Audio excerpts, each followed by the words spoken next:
Inert gas उसके साथ में जुड़ जाएगी। और जो सबसे इंपॉर्टेंट चीज है और जिसपे हमेशा शॉर्ट फॉर्म आता है वो है पिंजरण यौगिक। पिंजरण यौगिक या फिर पूछा जाता है क्लैथरेट कंपाउंड। क्या? तो right A short note on clathrate compound. तो कौन बताएगा मेरे को कि क्लैथरेट कंपाउंड क्या होता है, पिंजरण यौगिक क्या होता है? जैसा कि इसके नाम में है पिंजरा, पिंजरा मतलब केज, है ना? तो केज कैसे बनेगा? केज बनाने के लिए क्या चाहिए हमको?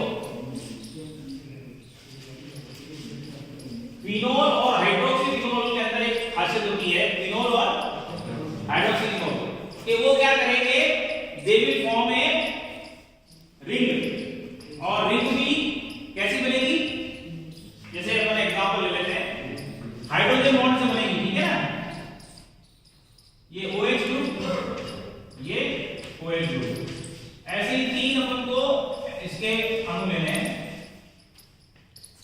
यहां पे OH, तो इन दोनों के बीच में बॉन्ड बन गया, फिर OH,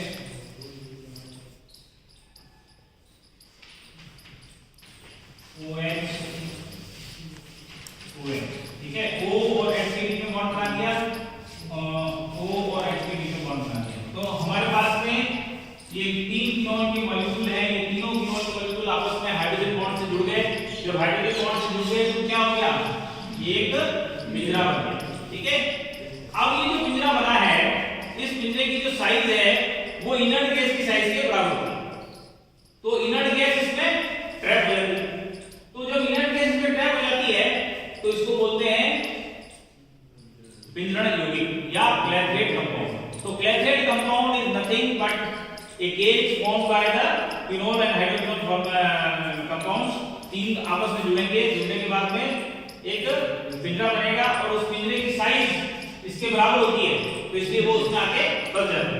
तो आप कोई भी इनर्ट गैस जो है इसमें फंसा लेंगे और फंसाने के बाद में कोई कंपाउंड दिया होगा उसको बोलते हैं। तो इसमें देखो आपको दो चीजें जो पिंजरण यौगिक बनता है, इसमें एक तो है होस्ट और एक है गैस। होस्ट कौन है और गैस कौन है? ये जो इनर्ट गैस है वो गैस होती है और होस्ट आपके फिनोल, क्योंकि वो उसको आमंत्रित कर रहा है, उसको उसके अंदर बिठा रहा है। तो पिंजरण यौगिक हो गया। इस तरह से दूसरे जो एग्जांपल है वो भी आप सोच सकते हैं। Give the example of highlight. तो हिलाइट के एग्जांपल क्या होंगे? हिलाइट के एग्जांपल हीलियम गैस है और हीलियम गैस के साथ में किसी भी मेटल को जोड़ दो, तो helium gas plus any metal will give you highlight. और उसके एग्जांपल आप लिख लो। सबसे पहला हो गया BiHe2, फिर टंगस्टन He, टंगस्टन के अंदर ये प्रॉपर्टी होती है, और Hg के अंदर मर्करी,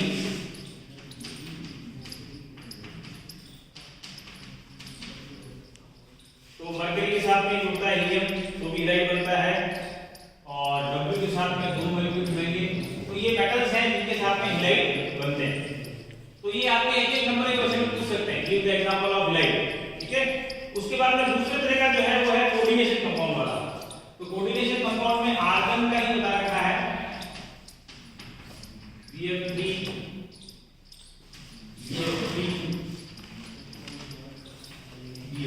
तो ये अपन यूज कर सकते हैं आर्गन डॉट 3BF3, ठीक है? और इसी के अलावा ये भी हो सकता है। अब इसमें क्या होगा, यहां से ये फ्लोरीन, ये फ्लोरीन, ये फ्लोरीन हो गया, और ये इसके साथ में जो है वापस BF3 को बॉन्ड देके ये BF3 के साथ में बॉन्ड बनाएंगे। ये BF3, ये BF3, तो कितने हो गए? 3 और जुड़ गए, 3 तो 5, और ऐसे 8 या 9 भी बन सकते हैं। तो 3BH3 एंड 8BH3 जितने ज्यादा जुड़ जाएंगे उतने इसके साथ में कोऑर्डिनेशन बॉन्ड बनेंगे, बनते जाएंगे और बड़ा ये रूप लेता जाएगा।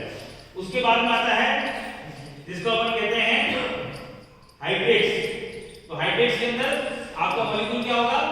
वाटर। वाटर के साथ में कौन जुड़ेगा?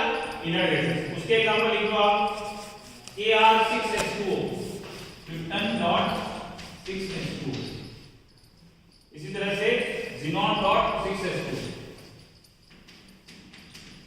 और आपको मैंने क्लैथरेट कंपाउंड बता दिया।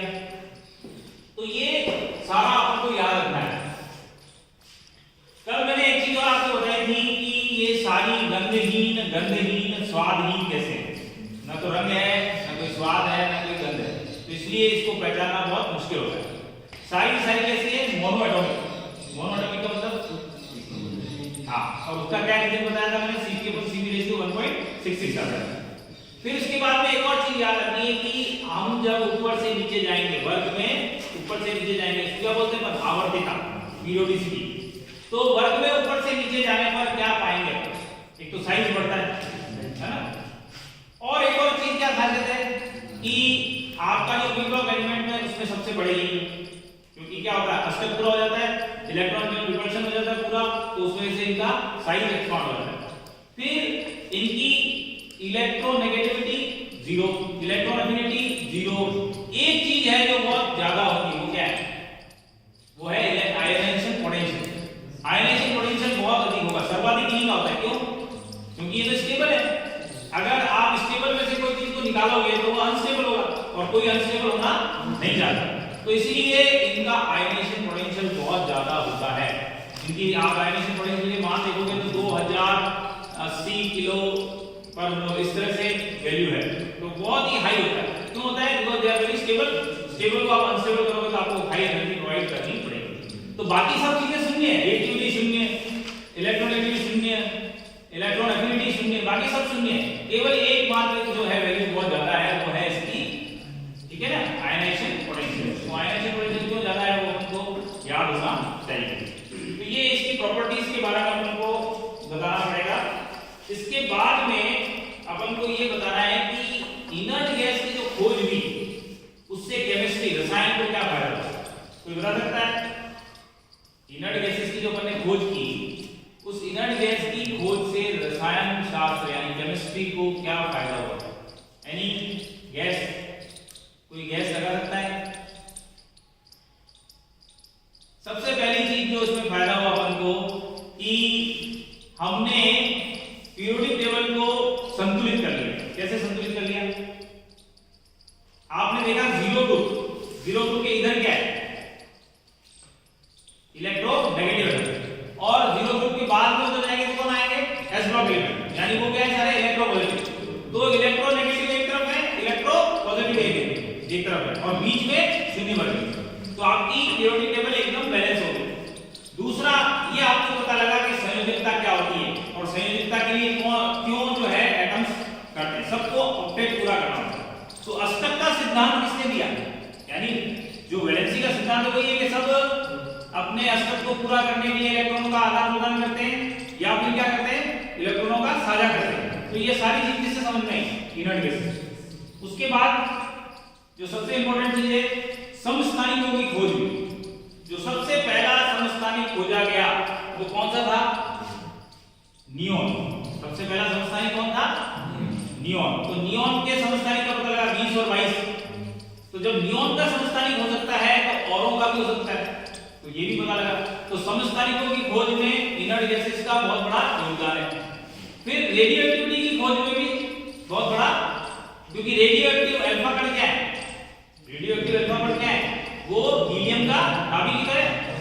सो alpha particles are nothing but nucleus of helium. और आपने देखा कि रेडॉन कैसे बनता है, रेडॉन रेडियम से बनता है, और रेडियम से कैसे बनता है, और रेडॉन इज रेडियोएक्टिव कंपाउंड। तो रेडियोएक्टिव कंपाउंड बना कैसे कि जब आपने रेडियम में से क्या निकाला, अल्फा पार्टिकल को निकाला, तो क्या करें, उनको रेडॉन मिला, और वो एक आपका शून्य वर्ग समूह है। तो हमको रेडियोएक्टिविटी का पता लगा, हमको आइसोटोप्स का पता लगा, हमको रिएक्टिविटी क्यों है, वैलेंसी का पता लगा, वैलेंसी क्यों होती है। ये सारा योगदान किसका है? ये इनर्ट गैसेस का है। तो इसलिए inert gases are very important, और इसीलिए इस पे बड़े-बड़े क्वेश्चन भी आपके बनते हैं। तो इनर्ट गैस का पता लगना केमिस्ट्री के लिए बहुत भली देर से पता लगा, लेकिन पता लगने के बाद में हमको कई सारी नई चीजों का पता लगा। और समस्थानिक बहुत काम आते हैं, रेडियोएक्टिविटी बहुत काम आती है। रेडियोएक्टिव सब्सटेंस से अपन कई इलाज कर लेते हैं, कैंसर का इलाज केवल रेडियोएक्टिविटी से संभव हुआ है ना। तो रेडियोएक्टिविटी का आविष्कार किसने किया था? उसको किसको माना जाता है? हेनरी बेकरेल, है ना। तो वो अपन को सब याद होना चाहिए, ये कभी भी आपसे पूछा जा सकता है। अब एक चीज बहुत इंपॉर्टेंट है, हमने देखा कि ज़ीनॉन बहुत सारे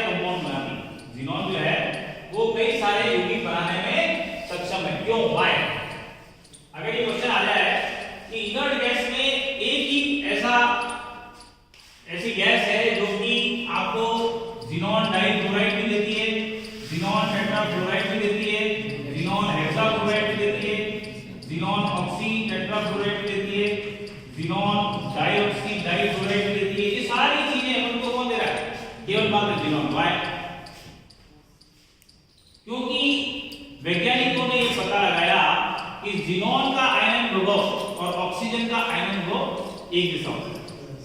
आयनाइजेशन पोटेंशियल मतलब जितनी एनर्जी से हम ऑक्सीजन में से इलेक्ट्रॉन निकाल सकते हैं उतनी एनर्जी से हम जिनॉन में से भी इलेक्ट्रॉन निकाल सकते हैं। तो जब ऑक्सीजन इतने सारे कंपाउंड बना सकता है, इतने ऑक्साइड बना सकता है, तो जिनॉन भी बना सकता है। तो उस तथ्य को लेते हुए उन्होंने क्या किया, जिनॉन के कंपाउंड्स की खोज की कि जब ऑक्सीजन इतना कर सकता है तो ऑक्सीजन का कंपाउंड बना ऑक्सीजन हेक्साफ्लोरोप्लेटिनम, ठीक है, O2PtF6। तो जब ऑक्सीजन ने ये बना लिया कंपाउंड तो जिनॉन बना सकती है, जिनॉन का भी कंपाउंड बनाया तो वो भी बन गया, because ionisation potential was same. तो अपन को आयनाइज तो करना था, जिनॉन आयनाइज हो गई, जिनॉन आयनाइज हो गई तो कंपाउंड बना लिया। फिर उसकी फ्लोरीन से रिएक्शन कराई, तो फ्लोरीन से रिएक्शन कराने के बाद में जिनॉन डाइक्लोराइड बन गया, टेट्राफ्लोराइड, इतने सारे यौगिक हम बनाने में सक्षम हो।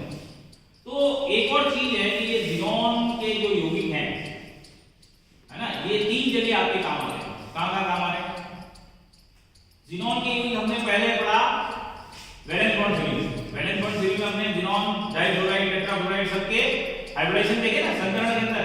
तो संकरण के अंदर अपन ने देखा क्या संकरण था यहां, जिनॉन डाइक्लोराइड में कौन सा संकरण पाया जाता है? sp3। चलो याद तो है, वेरी गुड। फिर उसके बाद में जिनॉन टेट्राफ्लोराइड में sp3 फिर उसके बाद में sp3, ठीक है। जैसे जैसे जिनॉन के दो बढ़ते जा रहे हैं वैसे वैसे D2 D3 इस तरह से बढ़ता जा रहा है, ठीक है। और शेप अपन देखेंगे चेंज होता जाएगा। पहला जो है कैसा है, लिनियर शेप का है, ये स्क्वायर फिंगर है और ये आपका विकृत पिरामिड, तो द्विपिरामिड। तो ये आपको ध्यान होना चाहिए, हेक्सागोनल बाइपिरामिड कौन है, ठीक है। ये क्या बनेगा आपका पेंटागोनल, ठीक है ना। तो आपकी ये सारी चीजें तभी याद होगी आप इसको बार-बार आप कंटेस्ट करोगे, तो रिवाइज करना बहुत जरूरी है। दूसरा ये काम आएगा आपके इस शून्य वर्ग में तो काम आएगा। एक और अपने आता है इंटर हैलोजन कंपाउंड या हैलोजन के यौगिक। हैलोजन के यौगिक में भी देखो फ्लोरीन है, तो फ्लोरीन है इसलिए वहां पे भी काम आएगा। तो ये बहुत जगह आपसे पूछा जा सकता है, तो इसको ध्यान से तैयारी करनी है। तो आप घर से क्या करके लाओगे, आपका होमवर्क क्या है? होमवर्क ये है कि आपको ये सारे कैसे बनते हैं, बनाने की विधियां, बनाने की विधियों के बाद में इनकी प्रॉपर्टी, क्या क्या प्रॉपर्टी है, सबकी प्रॉपर्टी कॉमन है। जब आप इसको जाओगे और इसको अध्ययन करोगे तो पाओगे कि सबकी प्रॉपर्टी एक जैसी है। तो सिमिलर प्रॉपर्टीज है, तो आप जब उसको सारणीबद्ध करोगे तो आपके लिए बहुत आसान हो जाएगा। फिर उसके बाद यूजेज, इसके यूज भी आपसे पूछे जाते हैं। फिर एक लास्ट में बनाना है कि कौन सा संकरण है और क्या इसकी ज्यामिति। तो ये सारी चीजें आपको घर से तैयार करनी है, ठीक है। अब एक और चीज बहुत इंपॉर्टेंट है, वो आपसे पूछी जाती है हीलियम के बारे में। हीलियम की विशिष्ट एक प्रॉपर्टी होती है, उसके बारे में विवेचना कीजिए। तो हमको ये पता है हीलियम कितने में होती है, -269, यानी केल्विन में अगर लिखेंगे तो कितना हो जाएगा 4। तो 4 डिग्री सबसे पहला अपन को याद रखना है कि वो कितने पे 4.2 केल्विन पे, कितने पे 4.2 केल्विन पे हीलियम द्रवित हो जाती है और उसे हम बोलते हैं हीलियम फर्स्ट द्रव, ठीक है। इसको बोल दिया अपन ने हीलियम फर्स्ट द्रव। लेकिन जब हम टेंपरेचर को और लोअर डाउन कर देते हैं, कितना कर देते हैं 2.2 केल्विन, कितना 2.2 केल्विन करने पर हीलियम फर्स्ट द्रव किसमें कन्वर्ट होता है, हीलियम सेकंड द्रव में कन्वर्ट हो जाता है। और जब हीलियम फर्स्ट हीलियम सेकंड में जब कन्वर्ट होता है तो उसमें बहुत सारी प्रॉपर्टी, और वो प्रॉपर्टी क्या है, हीलियम सेकंड द्रव जो है उसको सुपर लिक्विड कहते हैं, सुपर तरल, ठीक है, सुपर फ्लूइड। सुपर फ्लूइड को कहते हैं क्योंकि इसकी जो विस्कोसिटी है वो 0 होती है। तो एकमात्र ऐसा है लिक्विड जिसकी की विस्कोसिटी 0 होती है, और वो है हीलियम सेकेंड। और हीलियम सेकेंड कैसे प्राप्त होता है? जब हम इसको लिक्विफाई करते हैं कितने टेम्परेचर पे? 2.2 केल्विन पे। तो 2.2 केल्विन पे हीलियम सेकेंड प्राप्त होता है। उसे हम 3 नामों से जानते हैं, सुपरफ्लूइड, क्वांटम यांत्रिकी द्रव। क्या बोलते हैं इसको? क्वांटम यांत्रिक द्रव, क्वांटम मैकेनिकल फ्लूइड। और ये जो होता है इसकी जो कह सकते हैं अपन कंडक्टिविटी, चालकता, वो कॉपर से 800 गुना होती है, कॉपर से। तो ये एक तरह का सुपर कंडक्टर है।